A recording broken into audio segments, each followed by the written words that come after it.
don't know why. I thought I was early today. I look at the clock. It's 3:02 already. Let's get into this.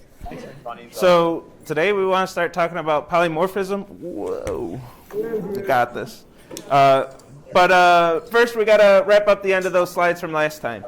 So let's go through the last bit of that. I kind of rushed through it right at the end, but there's some really important points about inheritance at the end there. So let's talk about those. And let's get to the end first. These last four method calls we want to talk about. We got a lot to get through today, so I won't spend too much time, but we got to talk about these. And I did, for those of you in the back, I checked in the other section that this text is way too small. I can't go this small, so I won't do these on the slides again. I'll trim down the examples if I have to get everything to fit comfortably on the slide. I think this is my minimum font size. I think this is 25 point. I think that's the minimum I can use, realistically. All right, so on this example, when we got down to this ball.objectMass, our big question when it comes to inheritance is which method is going to be called. We have two methods named objectMass in our program. So which one is going to be called? And the short answer, the TLDR, is it depends on the type of the calling object. So when we have ball.objectMass, we go to ball, put our stack frame on the stack for objectMass. This is a reference 350. We go to 350. This object is of type dodgeball, so we go to the dodgeball class and use dodgeball's objectMass method. Return this dot mass. This reference, mass, is 2.0. Print 2.0 to the screen. Return that and print 2.0. So we're checking the type of the object that's referred to be able to tell which method is going to be called. When it's potion2.objectMass, potion2 is reference 200. 200, we're going to health this object, check the type. Its type is health potion. So we're going to go to the health potion class, call objectMass, put mass per volume on the stack in that stack frame, and return and print 42. So the method definition depends on the type of the object that's calling that method.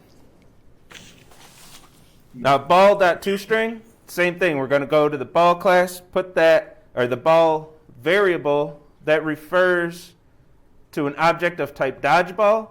We go to dodgeball, and we call the toString method in the dodgeball class, except we run into a little issue. There is no toString method defined in the dodgeball class. So this is where we got to think about inheritance a bit. So when we inherit a class, when we extend a class, we get all of the state and behavior of that class in the class that's extending it. So there's no toString method in dodgeball, so we're going to continue the search in the class that it extends. So it extends GameObject. We go to the GameObject class. We find a toString that was inherited from GameObject, and that's the toString method for the dodgeball class. So dodgeballs inherit that toString and does not override it, so it just gets that toString behavior from the class that it extended, or the class that it inherited. If there's no toString method here, we would continue the search in PhysicsObject. If there's no toString method here, we would continue the search in AnyRef, which will have a toString method which does that default behavior that we showed last time. If you don't override that, you just get the name and then some reference. Now, inside this toString method, we have a call to objectMass. So now we have the same question again. Which objectMass is going to get called? Now we're inside the GameObject class. That's where we're running this toString from. So we're going to be tempted to look in the GameObject class for this method objectMass, which happens to be abstract, so we kind of know that that's going to be the wrong answer. But if this had a definition, if we had equals and then do some stuff here, we would be tempted to use that method, which is not the one we want to use, in this case at least. When we call a method, we're going to start the search over. So this .objectMass, this .objectMass, we're going to follow the reference and check the type again. We start the whole process over, no matter which class we're running the method from, or which class defined the method that we're running. We're still going to go back to the heap, check the type, and start searching there for the implementation of the method. So in this toString, even though this is defined in GameObject, when we have this .objectMass, we follow the reference this, find a dodgeball, and call dodgeball's objectMass, which returns 2. We get this string, concatenate, print the string to the screen. Now with potion1.toString, potion1 refers to an object of type health potion. Health potion has its own toString. It overrode the toString that it inherited from GameObject. So that definition of toString from GameObject doesn't exist anymore in the health potion class. Well, it kind of does. We're going to see in a minute. You can, in this method, call super.toString and call the GameObject toString still. You can still access it from within this class. But if you do some health potion.toString, this is the one you get. The one that overrode the superclass's toString. Concatenate the string, print to the screen, and that was the end of that. The end of the example. So we got that done pretty quick. Any questions about this before we get into the next topic?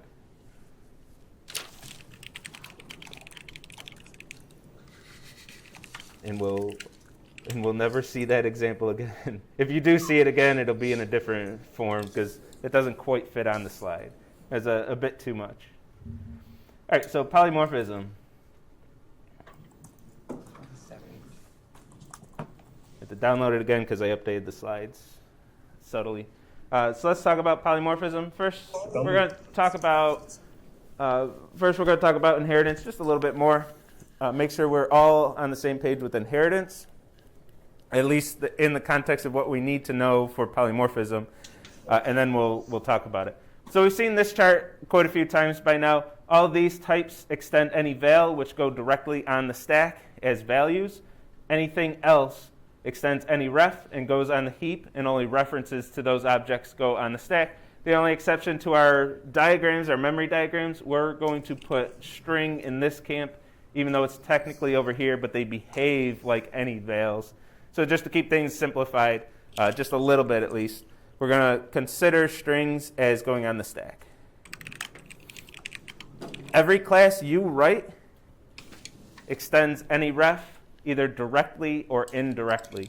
So if you write a class and you don't extend anything, you implicitly extend any ref.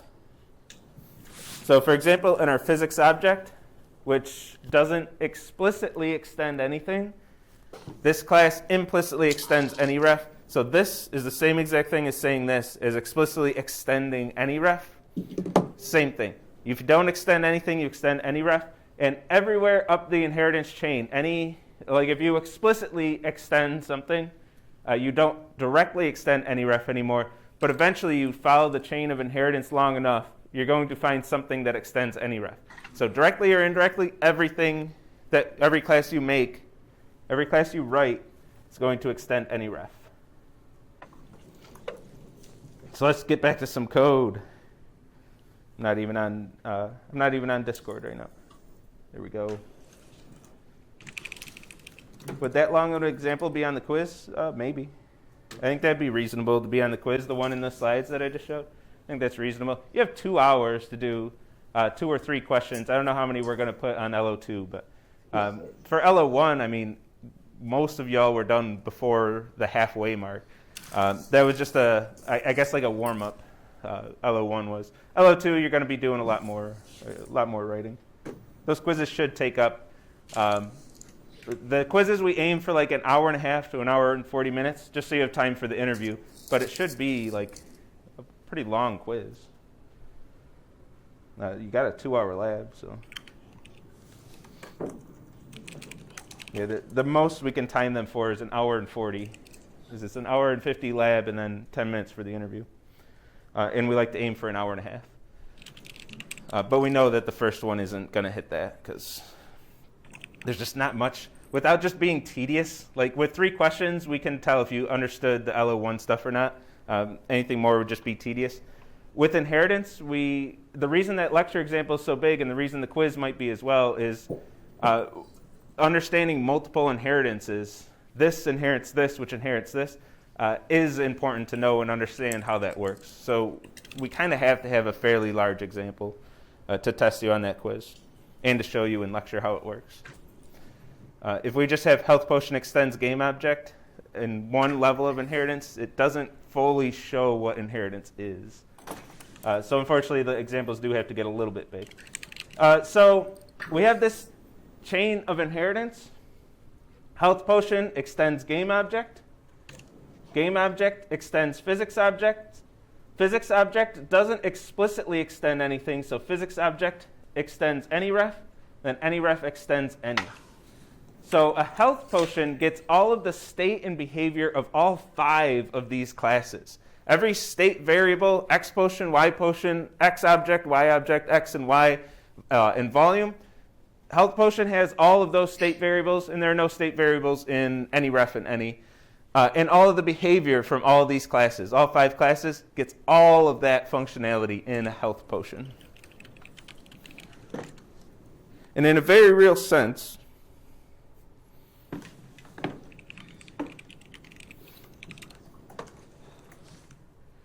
for the LO2 quiz, I missed this one. Nicholas is right, absolutely. Will we get a memory stack example with classes objects like last quiz? So each quiz is going to have, you're going to have to do a memory diagram with the concepts that we showed in that, in those 3 weeks for that learning objective. So that example, like we saw in the slides, like that's a perfectly valid quiz question. It's probably going to be very similar to something you'll see on the quiz. You'll have to draw the 3 constructors and things like that. There's a reason I talked about it in lectures, because I need you to know that to understand inheritance. You have to do that on the quiz. What is any ref and any? The specific details, the full details, aren't too important. You can look up the documentation and see them. But for our purposes, any ref has the definitions that say this is going to be something that is stored on the heap, and only a reference, any ref, short for any reference, anything that's passed by reference, references are going to go on the stack. So it has the code that's going to define how that works.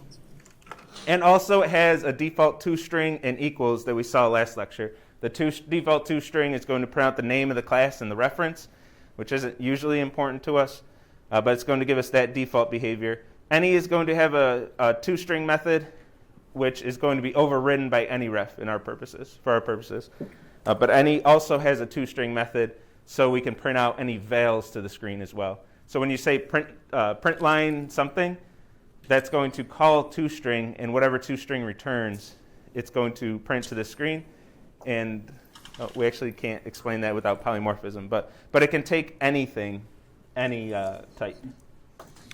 So we call this an is-a relationship when we have inheritance like this. A health potion is a game object is a physics object is an any ref is an any. I said that wrong, but those were all true also. But health potion is a physics object, health potion is an any ref. It's right here. I don't have to read the whole thing, I suppose. But health potion is 5 different types. A health potion is also a health potion. I think that one's super obvious. I don't have to write that one. But this is what we call an is-a relationship, which takes us to polymorphism. So that's inheritance. Polymorphism, if an object is a certain type, any of its types, it can be stored in a variable of that type. That's polymorphism in its entirety. That's what polymorphism is. So we can just call it a day. We got 2 lectures in polymorphism, but we're done. We know what polymorphism is. Yay. No, of course not. We're going to see examples and implications of this. But this is the full definition. This is what polymorphism is. It's the fact that objects can be stored in variables of any of its types that it inherited. The name polymorphism comes from poly, many, morph, forms, many forms. So a health potion in our example can have many forms. It can be a health potion. It can act as a health potion, a game object, physics object, any ref and any. And it can be stored in variables of any of those types, meaning this is all valid code. So we usually see this bottom one. We create an object of a certain type, and then we store it in a variable of that type. No, nothing new there. We've been doing that since week 1. We create an int. We store it in a variable of type int. But you can also store a health potion in any of its super types. So health potion is a game object. So we can store a health potion in a variable of type game object. So we don't actually have to match the type of the variable and the object as long as the variable type is inherited by the type that we're storing, either directly or indirectly. So any ref, health potion doesn't extend any ref directly, but it extends something that extends something that extends any ref. So we can store a health potion in a variable of type any ref. That code works. Everything's fine. Scala has no problem. The JVM has no problem with this. Perfectly valid code. This is polymorphism. That's polymorphism. That's the entire thing. The rest is implications of this, just of the fact that we can store objects in variables of any of its supertypes. So during the interview, if the TA asks something like, what's the difference between inheritance and polymorphism, it's common to combine those two topics into just one topic in your minds. But the difference is that polymorphism is when you're storing a variable in an object in a variable of a different type, which requires inheritance. You need inheritance to be able to use polymorphism, but it's polymorphism when you store an object in a variable of one of its supertypes. That's when you're leveraging polymorphism.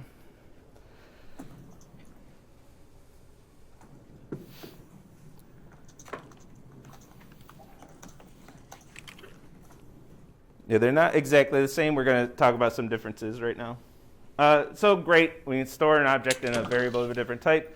I promise there are many uses for this. This is a very powerful thing. Paul and I, we sell inheritance the best we can. We usually say like it reduces typing, it's easier to expand the program. Very true, and very nice things on their own. But in my opinion, the biggest payoff of setting up inheritance is to use polymorphism to be able to take advantage of this. I'm going to show you 2 examples of that, but first I'm going to start with one downside of polymorphism. I'm going to start with the bad. So when you have an object stored in a variable, you only have access to the state and behavior known by the variable type, not the object type. So if I have potion 5, which is of type health potion, storing a health potion, I have full access to everything about a health potion. I can access its volume, I can access object mass, anything that a health potion can do, I can do from potion 5. From potion 4, this is type game object, so I lose health potion specific functionality. I lose access to it. So for example, in potion 4, I can only access things known to the game object class. So I wouldn't be able to do potion 4.volume, which is a state variable defined in the health potion class. I can't do that. It'll be an error. Scala won't like it. Not allowed. Object mass is defined in the game object class. It's an abstract method of game object. So when I go to potion 3 of type physics object, the variable is type physics object, even though it actually in fact stores a health potion which has an object mass method fully defined and ready to go, I cannot access it from a variable of type physics object. Physics object, that's object mass. That's going to give me an error. Physics object, the class, doesn't know anything about an object mass method. It's defined in game object. It exists in the object that's stored in that variable, but none of that matters because the variable type doesn't know what object mass is, so we can't access it. In physics object, the class, doesn't know anything about GameObject. GameObject extends PhysicsObject, but there's nothing in the PhysicsObject class. If you're looking at just the PhysicsObject class and you're not aware of GameObject, there's nothing in that class that gives you a hint that says, hey, by the way, there's something out there called GameObject that extends this class. There's nothing telling you that. There's nothing telling Scala that, nothing telling the JVM that. PhysicsObject does not know anything about GameObject. GameObject knows all about PhysicsObject because it extends it. PhysicsObject doesn't know anything about GameObject. So great. Polymorphism kind of sounds like it sucks so far. We can store objects in different variables and restrict access to certain things. Okay, the rest is all good stuff. So why do we like polymorphism? Let's talk about some benefits, and they are powerful. So we like polymorphism because it helps us simplify other classes. Now, the example I showed on the previous slide, just straight up storing a health potion in a variable type GameObject, to be honest, not very useful. Where it gets useful is when we can use those objects in other classes. So here's our player class. As we saw it last time, we have useBall and useHealthPotion methods that take dodgeball and health potion and call their use method to be able to let a player use these objects, but also while having the behavior of what happens when an object is used by a player defined in those classes. With OOP, most of it's about organizing our code. When I create a dodgeball and I want to know what a dodgeball should do when a player uses it, I want that code to be part of the dodgeball class. So dodgeball decides what it does when it's used. Health potion decides what it does when it's used.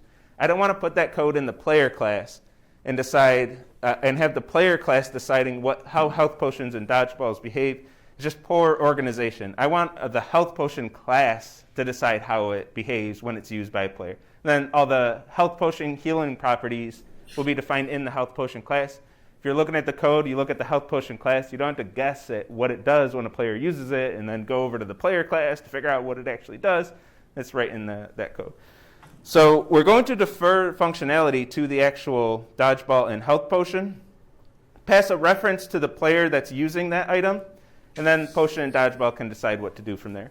Dodgeballs are thrown, health potions heal. And this is fine.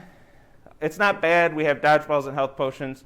But very shortly after release of this game, our users are going to say, man, this is getting really boring. Can't you add more items? And we talked about this last time. There are all kinds of items that we can add to this game. And every time we add an item, we're going to have to add another method to the player class. Now, the method isn't too crazy. It just defers to another method, really. But what if we have like 100 of these? Every time we want to add a new object to our game, we're going over to our player class and adding another method here that's just going to call another method in the class that we created.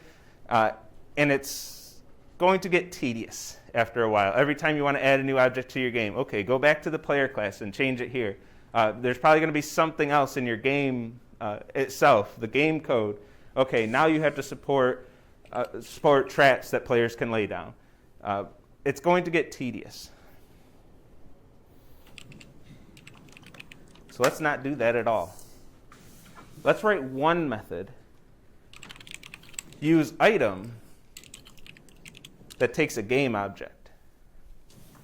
Now, just straight up saying value item of type game object, val potion 3 of type game object equals a health potion, not very useful. But this is where it is useful. We're going to write a method that takes an object of the abstract type that says, hey, if you extend game object, you can call this method with that game object. Game object has a use method. It's abstract. It doesn't have a definition. And over the last 2 lectures, you should have been thinking to yourself at some level of, why the hell do we even have abstract methods? Why not just declare use in dodgeball and health potion, let them control that method, and just skip the abstract method entirely? Why do we have them? Because it's a guarantee that everything that extends game object will have a use method.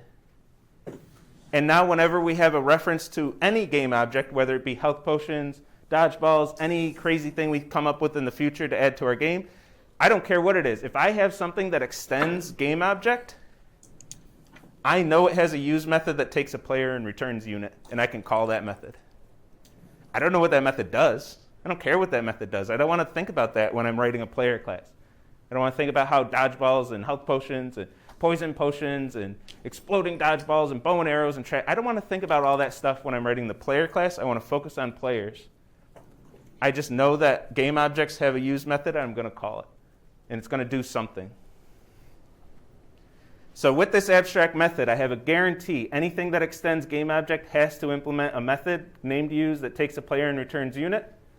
So if I have a reference to a game object, I can use that. So we still have the assignment. When we call this method, we're going to get item of type game object equals whatever we're using. And we're taking a health potion and putting it into a variable of type game object, but we're doing it across a method call where the parameter type is the super type and the argument is the concrete type, and that assignment is valid, and we can use it as long as we stick to the things defined in game object up in the inheritance structure. We can do this and really leverage polymorphism to have very flexible code. Now I want to add a new item to my game. I just extend game object, implement these two methods, and I just start using those items in my game. I just add them to my game world, and players can use them, and it just works without modifying the player class. So now I have, I swear I updated that to say dodgeball. That I do on the next slide, but not this slide. Damn it, Jesse. So I have a dodgeball, I have a health potion, I have a player, player.use item ball, player.use item potion. So this call is going to implicitly be item of type game object equals potion, which happens to be of type health potion and stores a health potion, but that assignment is perfectly valid, and I can call this method with any type that extends game object. And now our code is very flexible, very powerful, very robust too. We don't have to worry about copy-paste errors. Okay, I copied the health potion method for traps, but I forgot to rename the method, and I forgot to change the type. We don't have those cut and paste errors either. We do the work once, and we reuse that code.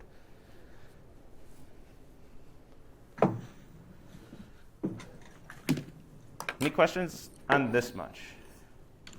I see some action in chat. Yes? So in the potion class, or the health potion class, Mm-hmm. you would just make a method, or you would only need a method for use. You don't need use item. Yes. You would just, so when you extend game object, you have to implement use and object mass, and then you're done. And then player has the use item method, and will call the use on the game object. And what use does there will depend. When this is called, use is going to be the dodgeball use, and when this is called, use will be the potions use, health potions use.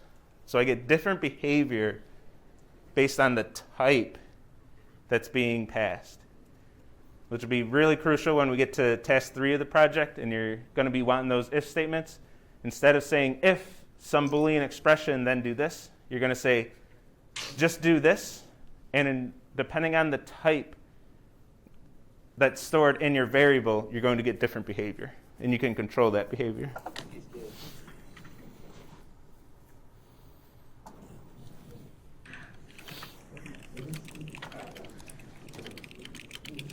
We never change that player class again. That player class is done, unless we want to add some different functionality. But no matter how many items we add to our game, that player class doesn't change anymore.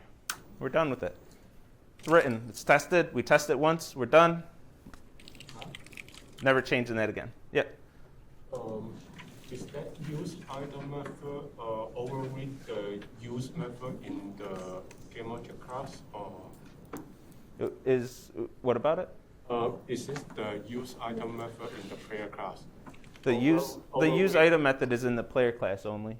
Override the use method in the game object class. So this use method in the game object class, we're calling it right here. So item is of type game object. So when we say .use, we're guaranteed to have a use method because it's defined in the game object class. But if you don't overread the abstract class method, then how are you going to use it? If it's an abstract method, how do we use it? What was the question? Yeah, Override it in the potion class. It's not overriding. Yeah. So right. So in health potion and dodgeball, in these classes, we actually implemented what use does. So use does something different here than here, whether it's a dodgeball or a health potion, because that's where use is actually implemented, and that's where we go to the heap, check the actual type of the object. So even though this is of type game object, in the previous example that we just cleaned up at the beginning of this lecture, we went to the heap and checked the type of that object. We never checked the type of the variable. We don't even put the type of the variable on our stack in our memory diagrams. It's not that important. What's important is the type of the object on the heap when a method is called. That's what determines which method is called. Because there isn't even a game object implementation. It doesn't exist. It's an abstract method. What matters is when we actually call use, item.use, we go to the heap, we follow the reference stored in item, we go to the heap, we check the type of that object, and that type is going to determine which actual implementation of use is called. So if it happens to be a reference to a dodgeball, the dodgeball is getting thrown when we call use. If it's a reference to a health potion, we're going to heal the player when use is called. Two very different behaviors, one piece of code. In the player class, anyway.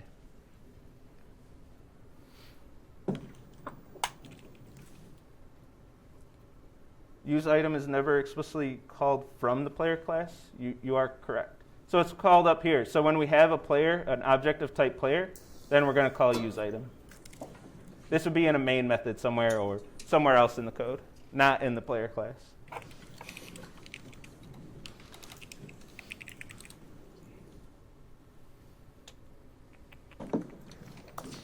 Everyone good on this? So that's one way we can leverage polymorphism. Storing in variables of different types, not important directly in most cases, but writing methods to the abstract class that take parameters of the abstract class lets us write methods that take multiple different types. That's one really powerful advantage of polymorphism. Who's ready for 2? Okay, and I have another error on this slide. I was a little careless. It should be fine in the repo, but my slides, all right, I'll explain it. So here's another thing we can do. This is just a setup for the next payoff. Is we can have player also extend some type. I'm going to extend game object here. So if player extends game object, now player is also of type game object. In my mistake, I have to implement use and object mass here. I have to implement those methods in player. I forgot to add it to this slide, but use and object mass would have to be implemented here. So we could have players can use other players. Maybe when you go up to another player and hit the use button, however this game's implemented, maybe you have a melee attack that you hit that player or something. Or maybe you picked up that player and you can carry them around the board. Whatever. Maybe when they're injured, you can resurrect them or something. Well, I don't know. Players can use other players. We can implement whatever functionality we want for that. But now if player is also a game object, and game object extends physics objects, so player is therefore also a physics object, our players, our health potions, and our dodgeballs are all physics objects. And now we have to use our imagination a little bit. Let's pretend we have this beautiful physics engine, which does all kinds of physics. It moves objects around our game. It detects collisions. It does all kinds of physics stuff that we might want it to do. A physics engine used to be homework 1 in this assignment, and you already have written this whole physics engine. We have to use our imaginations a little bit because you didn't go through that this semester. So we have this physics engine. It's going to do physics, and it's going to take a list of physics objects. Physics object is an abstract type. We can't actually have just a new physics object. But we have 3 different types here that all extend physics object. So we can create a list of type physics object and throw them all in the same list. This is something that we took for granted in Python and JavaScript, where you could just mix types in a list and your data structures and everything was just fine. The languages wouldn't have a problem with it. Then we came into Scala, and at the beginning of the semester I said, you can't do that anymore. If you have a list, it has to be a list of ints and you can only store ints. It has to be a list of strings and you can only store strings. Well, now we finally get to relax that a little bit.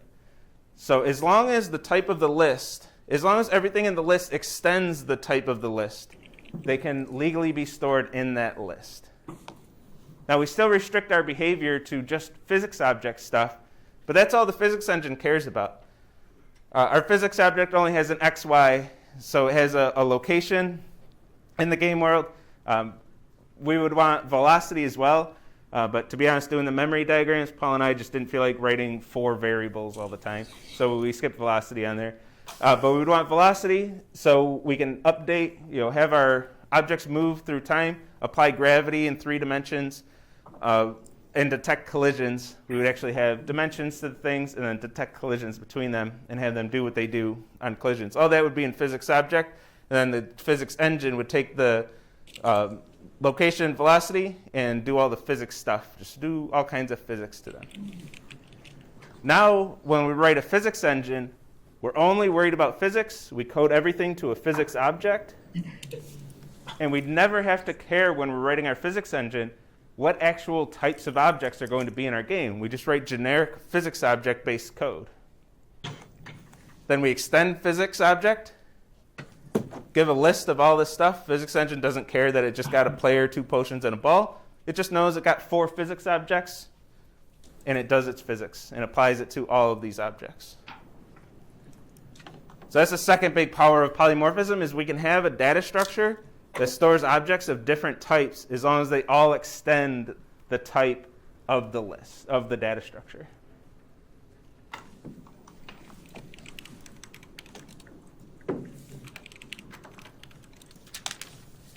Yep.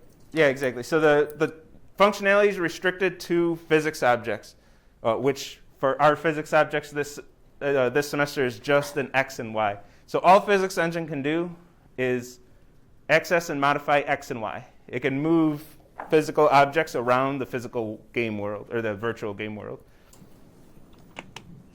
Which is convenient because we're not actually writing, the physics engine wouldn't be interesting, but we're not actually writing it anyway this semester, so it can be pretty boring.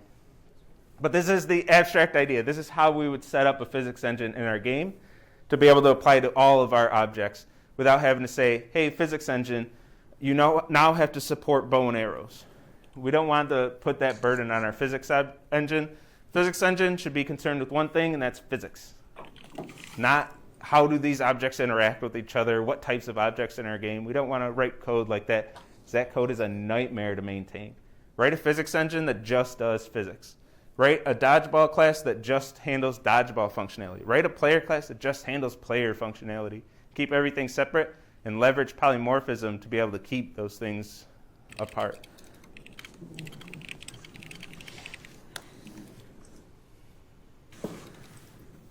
We'll be creating our own physics engine later on in CS. I don't believe so in any classes that we have currently. If you're interested in it, send me an email. I can send you the doc. I think I'm retiring that assignment. I don't think I'll go back to it. The big problem with the assignment is there are always a handful of students who take this course who haven't taken high school physics, and they're at a severe disadvantage. So I don't like running the assignment because of that. I'll have students who just, their path through education to get to here, they just haven't ever heard of what a vector is. And then I'm talking about physics vectors and stuff. It's just not fair. So I might even leak the solutions to that if I just finalize my decision to retire it. It's a little too big for lecture examples, but maybe I can just put it out there for anyone who's interested to take a look. Send me an email if you're interested in that, and I'll think about it. Yeah, leaking solutions to an assignment. If I retire the assignment, I'll leak solutions and just have it be public and say, this is what the assignment used to be. Check it out. Here's my solution. If there's a chance that I'll run the assignment again in a future semester, I won't leak it, though. right, any questions on polymorphism? We'll do examples on Monday and go to memory diagrams on Monday. Yeah? Like in the physics engine, you can actually think of it or like think of it in my head. How does it execute each of those parameters or like each of those indices in this? So in physics engine, you would have a loop that would go through all these values and then do whatever it's going to do with X and Y. So typically, like when we ran the assignment, each physics object would have a location and a velocity. And physics engine would get a dt, and then based on that time differential, it would advance the location by the velocity times dt. So physics engine would loop through this list and say, okay, what's your velocity? How much time has passed? Let's move your location by that much. And then this itself would be in a loop, which would run at, we'd aim for 60 FPS. It would run 60 times a second and then continuously update and get some pretty smooth motion for all of our objects. And then they would have dimensions too, and if the dimensions overlapped at all, we would call that a collision and notify the objects. They would have a collision detected method. You call that method, and then each object would be in charge of what happens when a collision is detected. Like if you want to have a projectile, like the dodgeball, when that detects a collision, it would damage the HP. If the colliding object has HP, damage that HP, reduce that HP, for example. That would all be, physics engine would say there was a collision, notify it. If a potion or a dodgeball has a collision or a player, they would all have separate code of how they handle collisions with other objects. Which is, it's all fun stuff, but it's too much for a lecture example, and it had the issues that I just mentioned as a homework assignment. So unfortunately, I'm sad, but I don't know if I can run it anymore. If I can use it. Yeah? If you were making like a physics object that was a health potion, the health potion constructor? Yes. So you can never say new physics object because it's abstract. You can only get physics objects by creating, in our case, either dodgeballs, health potions, or players. You have to call the constructor of a concrete class, a non-abstract class. And then that will, in turn, eventually call the physics object's constructor. So, like, you just wouldn't use the additional information in the constructor that isn't relevant? Yeah, so in physics engine, if you have a variable of type physics object, no matter what type it stores, you can only access the state variables and behavior defined in physics object or anything higher in its inheritance tree. So physics object, any ref, and any. That's all we can access in the physics engine. Right, did that answer your question? Okay. All right, I got to leak some tests. So it's 5 minutes left on Friday, so I got to leak some test 2 tests. We're trying to leak tests for everything. I had about this much time in the other lecture sections, so you're not at a disadvantage. I went through that a little quicker and got my time in and everything. So we want to create a new self-checkout machine. We saw the task 1 test last Wednesday and Friday, I believe. So we're going to create a new self-checkout machine. Whenever we're testing a class, we want to create objects of that type and then test the objects in our testing for this one. So we're going to create a new self-checkout machine. I'm going to create a new item. And then for task 2, we have these new things, sales, modifiers, all this good stuff. So I can create a new sale. Sale is going to be a class that extends modifier. You're going to write these 2 classes. I have errors here because I didn't write those classes because I'm doing my testing first. But I'm going to create a sale. And since sale extends modifier, I can safely store it in a variable of type modifier. Then I'm going to call item.addModifier. Add modifier takes a modifier as a parameter. I happen to have a sale. I mean, I can also store this in a sale. That's fine too. When I call add modifier, which takes a modifier, sale extends modifier. So this is a valid method call. So this should all work. I just added a 50% sale to pineapples, and I expect pineapples to cost $1.75 at this point. I'm going to call add item to store, give that pineapple a barcode of 283, press 283 enter, 283 enter. That's going to scan me 2 pineapples. And then when I check out, I expect those pineapples, the price, in the cart to have the sale price. They should be 50% off. 175 for each pineapple, assuming I did my math right? Yeah. So 175 for each pineapple. And then we also have for this one, the checkout subtotal, tax, and total should be the sum. This subtotal should be the sum of the prices of all of the items in the cart. So I'm going to go in this checkout code, the subtotal method. I'm going to go to each item in the cart, call its price method, add them all up. In this case, they add up to 350, and that's what subtotal should return. So I'm calling the methods that are defined in the homework doc, the ones that you implemented, and then testing the functionality there. Remember, don't use anything that you named. Anything you named isn't going to exist in the solutions on Autolab, which your tests are going to run against. Those names won't exist if there's something you chose the name of. It just, in all likelihood, there's a very, very slim chance that the same name, the same thing is there.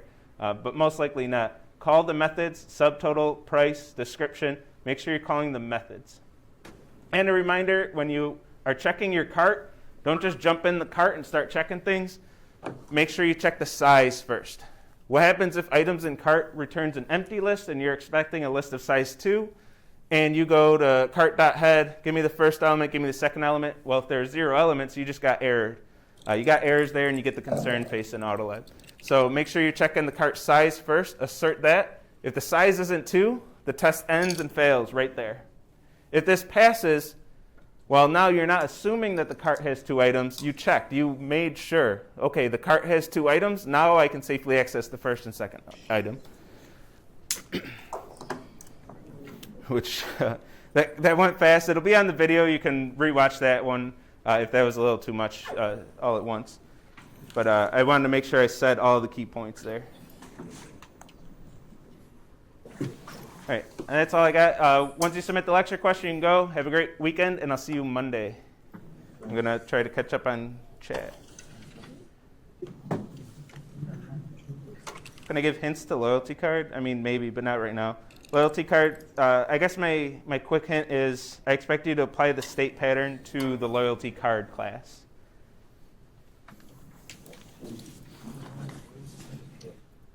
Do we need to use polymorphism for task 2? My goodness, yes. Yeah. Yep. You have to write an add modifier method that takes a modifier. Modifier is an abstract class, so you can never say new modifier. You can never say that. So to test that method, you're going to have to use polymorphism. You're going to have to take sales tax, and bottle deposit, and call that method with those, which is leveraging polymorphism.